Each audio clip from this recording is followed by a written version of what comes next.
Hello guys, जय श्री राम। बेटी वो आए थेरेपी से। आज तो एक्चुअली मेरी तबीयत थोड़ी सी ख़राब चल रही है। गला ख़राब चल रहा है थोड़ा। क्यों बेटी? मैंने चलो उसको थेरेपी पे ले जाते हैं। थेरेपी पे ले गए, भाई साहब आ गए घूमी घूमी करके। चलो आज तो पेरेंट सेशन है, एक तरह से सेकंड टाइम कर रहे हैं।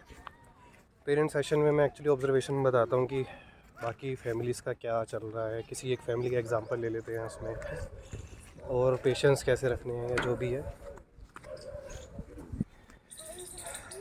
तो अभी जो मैं एक पीछे सेशन में मैंने आपको बताया होगा कि कुछ पेरेंट्स बाहर देश से भी आए हैं, ऑस्ट्रेलिया से आए हुए हैं, जो ऑनलाइन थेरेपीज़ ले रहे थे। अभी वो कुछ 2 महीने के लिए ना ऑफलाइन थेरेपीज़ ले रहे हैं आके। रेजिडेंस उनका यहीं है, लेकिन ऑस्ट्रेलिया में जॉब कर रहे हैं तो वहाँ पे भी थोड़ा सा उन्होंने शिफ्ट हो रखे हैं। तो वो भी 1 महीना उनको ऑलमोस्ट हो गया, अभी थोड़े टाइम का रह गया, उसमें 2 महीने भी हो जाएंगे उनके। लेकिन थोड़ा सा उनको यही लग रहा है कि अभी स्पीच के लिए जो स्पेशली आए हैं, स्पीच अभी बच्चे की आई नहीं है। तो ऑलमोस्ट 1.25 साल तो थेरेपी लेते हो ही है उन्हें। तो ऑनलाइन थेरेपी में थोड़े से रिज़ल्ट लेट होते हैं, ऐसा तो है ही, क्योंकि फ़िज़िकल चीज़ें होती हैं वो थेरेपिस्ट सिखाता है, वो पेरेंट्स सिखाते हैं। बच्चा पेरेंट्स के साथ उतना सपोर्ट नहीं कर पाता क्योंकि लाड में लगाव में रह जाता है ना। तो पेशेंस तो रखने पड़ते हैं थोड़ा सा, और लेकिन वो उनको है पेशेंस, लेकिन जो बाकी फर्दर जो जितने लोग हैं वो सोचते हैं जल्दी जल्दी सब कुछ हो जाएगा, नहीं होता। मुझे भी लगता है जल्दी हो जाएगा या कुछ हमें भी करना पड़ेगा। और स्पीच में तो थेरेपिस्ट का ज़्यादा रोल रहता है, क्योंकि उसका तरीका होता है, उसमें मुंह की एक्सरसाइज होती है।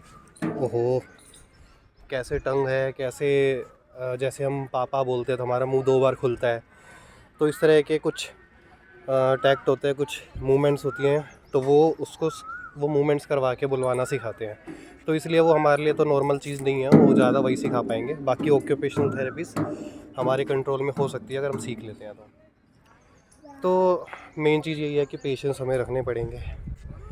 एक तो ये हो गया सेशन में।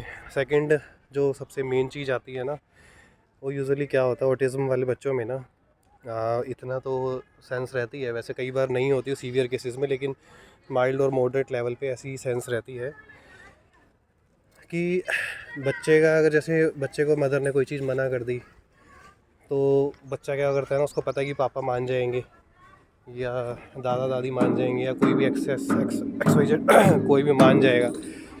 तो वो सबसे पहली चीज़ तो हम बच्चे के साथ गलत कर रहे होते हैं। अगर जो चीज़ गलत है तो पूरी फैमिली को उस चीज़ में सपोर्ट करना पड़ेगा, उस पर्सन को, कि हाँ ये गलत है, तो किसी के कहने पर उसको करवाना नहीं है।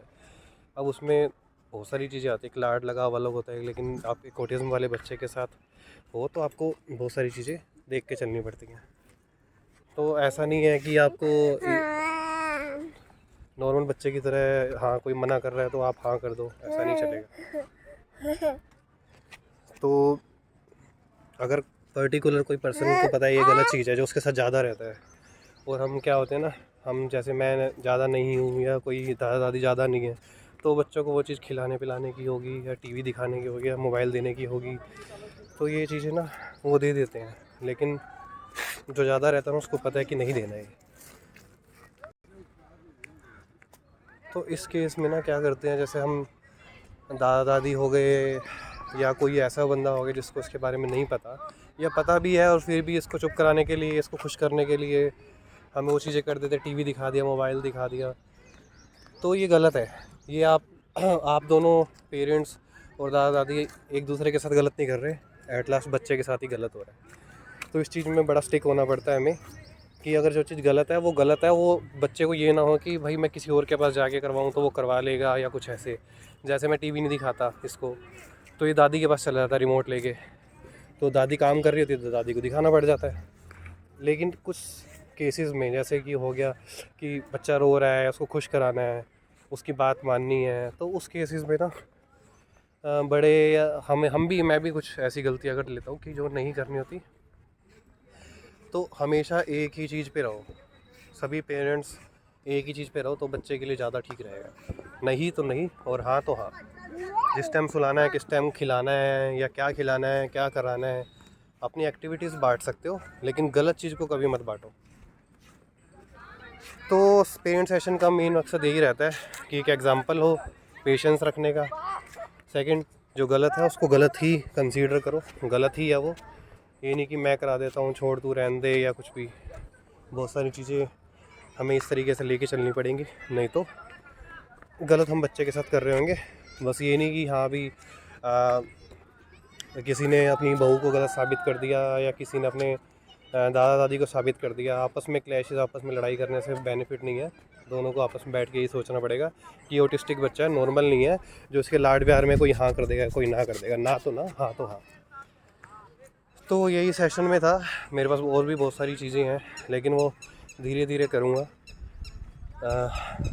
बाकी तो यही है कि खुश रहिए, पॉजिटिव रहिए, सब चीज़ ठीक है, सब चीज़ कंट्रोल में है। और इसका स्वर्ण प्राश मैंने मंगवाया था, वो आ गया है। अब 13 तारीख को शायद डेट है उसकी, देखते हैं कि किस तरीके से देना स्टार्ट करना है। तो खुश रहिए, स्वस्थ रहिए। आप लोग स्वस्थ रहेंगे, खुश रहेंगे तो बच्चा जल्दी ठीक हो जाएगा, मेरा तो मानना यही है। और थैंक यू सो मच आप लोग इतना सपोर्ट कर रहे हो कमेंट से। मेरे द्वारा लोगों के ऐसे कमेंट आ रहे हैं कि हमारी वीडियो मोटिवेशनल बहुत होती है। Thank you so much. अगर हम मोटिवेट करते हैं किसी को, और मैं बहुत स्टिक रहता हूँ चीज़ों पे। अगर मेरी तबीयत ख़राब है या इसकी तबीयत ख़राब है, मैं बहुत कम टाइम पे ही कॉम्प्रोमाइज़ करता हूँ थेरेपीज़ को लेकर या किसी चीज़ को लेकर। लेकिन इरिटेट भी नहीं करना ना बच्चे को, रेस्ट भी ज़रूरी है इसके लिए, कमज़ोर हो जाएगा ना तो हम तो चलो बता देते हैं, बच्चे बता नहीं पाते ना, क्यों बेटा। तो खुश रहो, स्वस्थ रहो और मज़े में रहो। चलो, जय श्री राम। और लाइक शेयर सब्सक्राइब कर लो। मैं बोलता तो नहीं हूँ कभी ज़्यादा ये चीज़ें, लेकिन ये है कि अवेयरनेस बढ़ेगी आप लोगों की। एंड किसी को अगर कुछ पर्सनली कुछ पूछना होता है तो वो मैसेजेस पे पूछ सकता है या कुछ भी हो, ठीक है। सॉरी अभी नंबर नहीं दे पाता मैं किसी को अपना, लेकिन फ्यूचर में कभी कुछ होगा तो ज़रूर ऐसा प्लान्स करेंगे। अभी कोई भी मैं किसी चीज़ का चार्ज नहीं करता या किसी चीज़ के लिए कोई इन्फॉर्मेशन देने के लिए, और कोशिश यही रहती है रिप्लाई सबको करते हैं। तो पेरेंट्स ये सेशंस पिछले वाला भी और इस बार वाला भी देखते रहना, 2-2 3-3 बार देखोगे तो ज़्यादा समझ आएगा। चलो बाय बेटी, जा रहे हम।